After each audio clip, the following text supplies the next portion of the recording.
My Strange Addiction used to be peak reality show garbage content.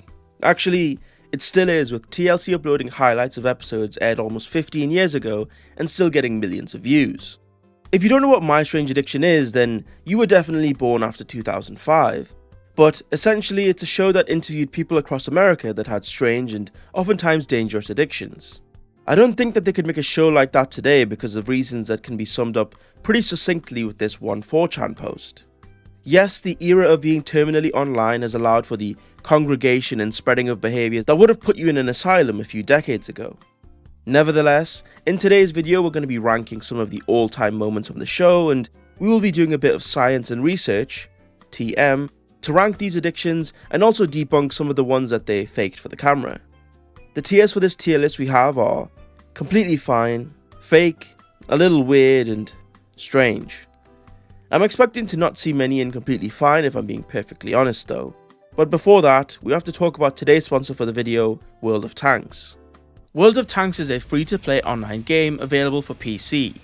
You can experience the thrill of real-time combat with a global community of more than 100 million gamers.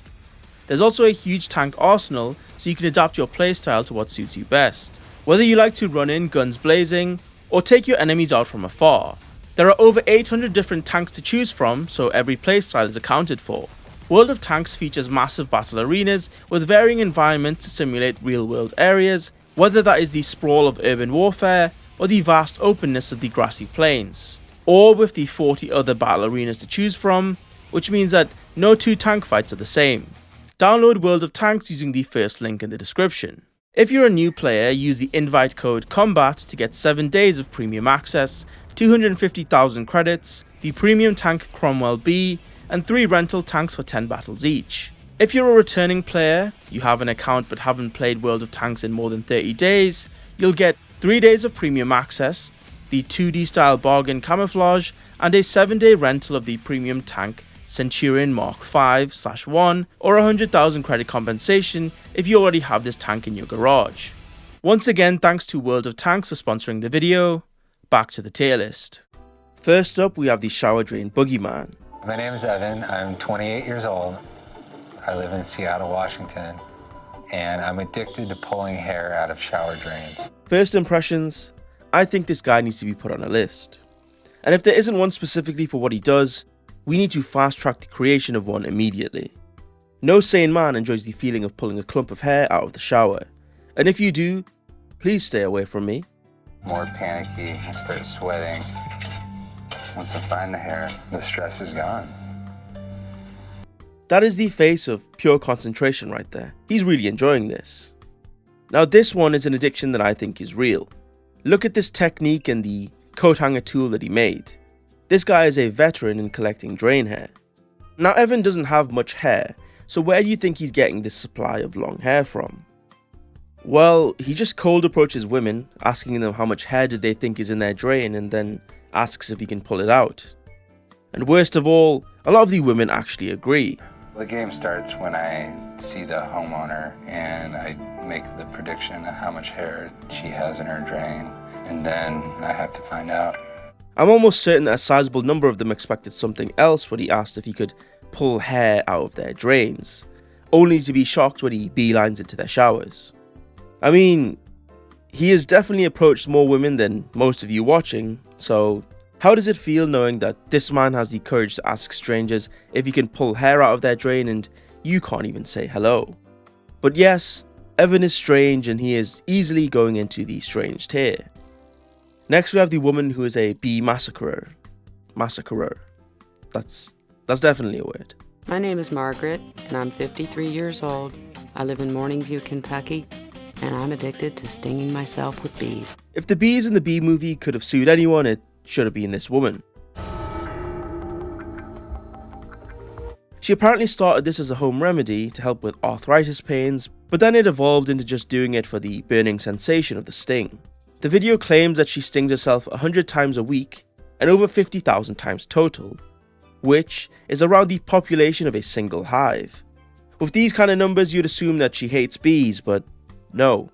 She serenades them with a flute on occasion. I prefer to get an older bee. The younger bees, they've got their lives ahead of them.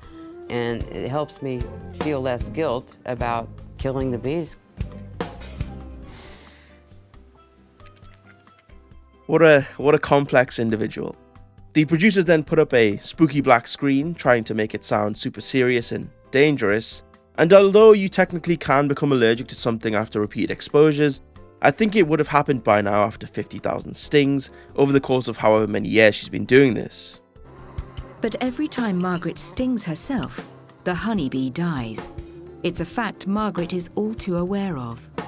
Forget pocket sand, this lady is carrying around pocket bees. I would almost maybe understand if she was using them for drone warfare or an attack bee, but she just whips them out and injects herself like a crack addict.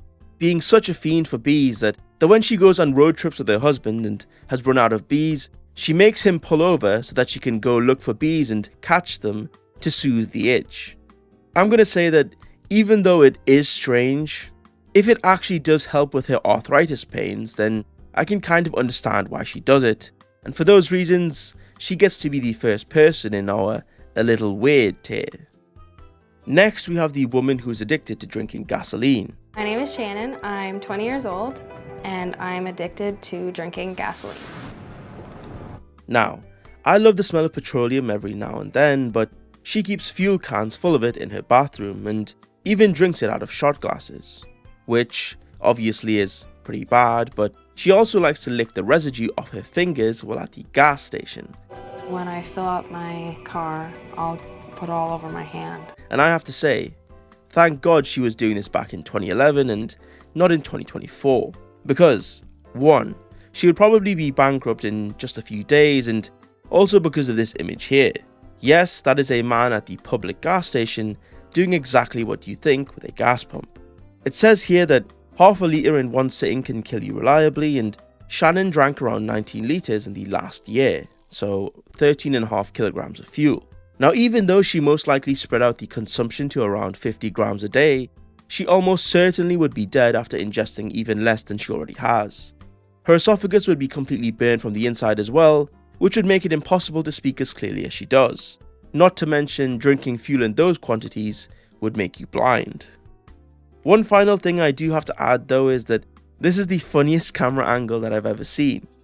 Her face through the jerry can handle, 10 out of 10 filmmaking. This is peak cinema.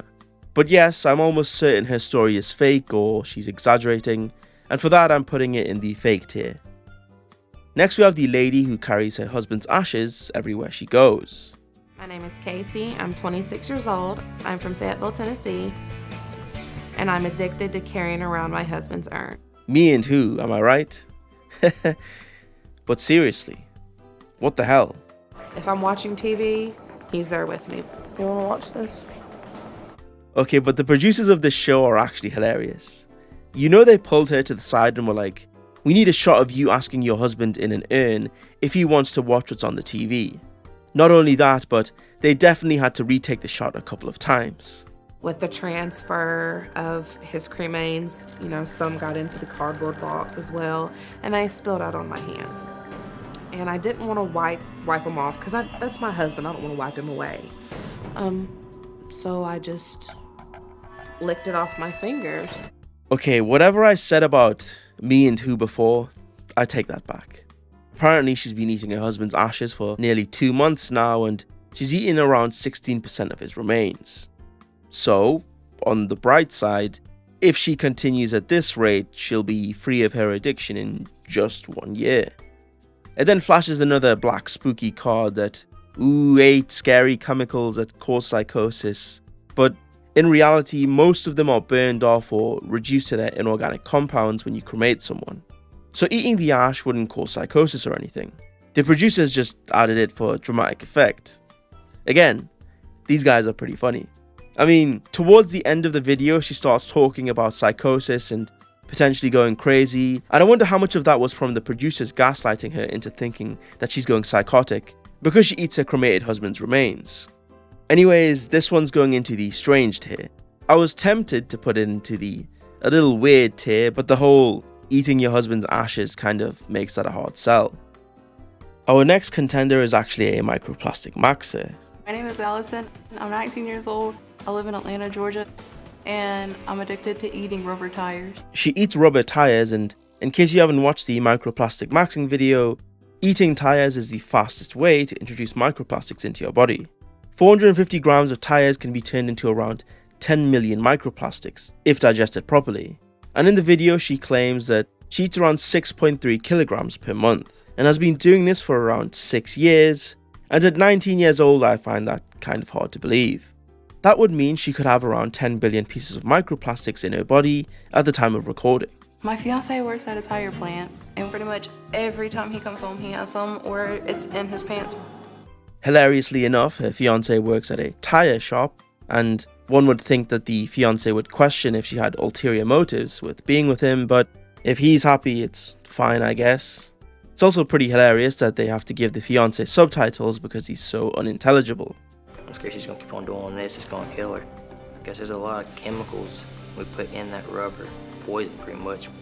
Here comes another spooky black screen again, but this time it's actually true, and a lot of the chemicals that Alison is eating are actually carcinogenic. So this black screen gets a pass. For this addiction, I'm gonna have to say that it's obviously fake, just based on the 6 kilogram a month number. It would mean that she would have eaten her body weight in tires almost every single year for the past 6 years. Not to mention the number of phthalates she would have been ingesting would have caused serious endocrine disruption. Another one that's going into the fake tier. Next up is one that makes me physically cringe. This is Keisha, who is addicted to smelling used diapers, particularly urine-soaked ones. My name is Keisha, and I'm expecting my first child, and I love sniffing and chewing dirty diapers. She apparently has numerous old ones just stashed around the house like hidden weapons that she just pulls out whenever the urge arises. You know, one thing I've noticed about shows that feature weird people like this is that all of these people are either married or engaged, and I'm just wondering, did they know about these weird habits beforehand, or did the fiancé just wake up one morning to the smell of piss? So Keisha doesn't actually have any kids and gets her supply from her friend who has 2 small kids. She also apparently is pretty aggressive and oftentimes wakes up her friend's sleeping child just to take off their soiled diapers that they're wearing. I don't know what kind of person would let someone else wake up their child just so their friend can feel their urine-soaked diaper addiction, but who knows? We're gonna take this one off. Yeah, this is ready to go. Yeah, this should be a crime or something. Now this is a weird addiction, but it probably could get a lot more serious. She says in the video that she's pregnant, and I can only think that she would want to maximize her used diaper supply and delay training her child to use the bathroom correctly, if you catch my drift. This one's only a few points removed from entering criminal territory, and I'm convinced that she isn't faking it. So it's going into the top of the strange tier. I'd probably put it higher if I could, but we don't have a borderline criminal tier.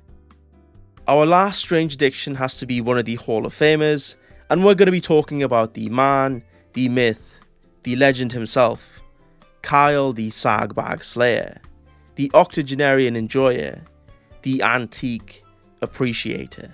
My name's Kyle, I'm 31, I live in Pittsburgh, and I'm addicted to dating older women. Yes, Kyle, the man addicted to dating grandmas. Now this man has probably had 100 different videos made about him. A real case study this Kyle is. He does the work that no one else wants to do, and before you ask, yes, old people still do get down like that. From what I've heard, what old people get up to in old people's homes would shock most of you. Yes, your sweet old grandma is going to pound town in your local residential home. Also, there's a problem with older men with Alzheimer's getting a bit too familiar with the other residents, but that's a whole other thing. Sex with older women. The truth is, they like it. A 68-year-old woman enjoys passionate, vigorous sex just as much as a 23-year-old college cheerleader. What Kyle is doing is honestly the work of a saint. He's basically a palliative care boyfriend. And because most of these women have like 5 years tops, I bet that they don't waste what little time they have arguing over dumb shit. Which I wish I could say was the same for women my age, but that's not true. You guys are laughing now, but when the elites take over and you become a government-mandated boyfriend to a 90-year-old lonely aristocrat, you might think back to this video and back to Kyle, who is at least enjoying what he's doing. I love dentures. Women, they can be self-conscious about dentures. Ladies, I promise you, telling your man that you have dentures will not turn him off. It'll put a smile on his face, it'll put a smile on his pants. I mean, he is really enjoying what he's doing. He has a whole roster of old ladies that he just runs through. I mean, he's probably in a few different high-value wills, so today he's probably doing pretty well off from his old lady escapades. I mean, you could do it too, probably. I doubt that there's a shortage of old rich ladies looking for companionship. Maybe it's time for you to take the grandma pill, Anon. In all seriousness though, controversial as this may sound, I'm gonna put him into the completely fine tier. Because technically speaking, it's not really an addiction, he just likes older women and they seem to like him back. One thing I do have to add though, is that this guy's story was the last episode of the My Strange Addiction series, which is just a testament to the power of this weathered leather enjoyer. I have like another 15 that I could talk about, but this video is already getting pretty long, and I'll probably make a part 2 of this video later, because it was pretty fun making it. Anyway, thanks to World of Tanks for sponsoring the video. Make sure to check out the game in the description box below, but other than that, thanks for watching. Hope to see you in the next one. Bye.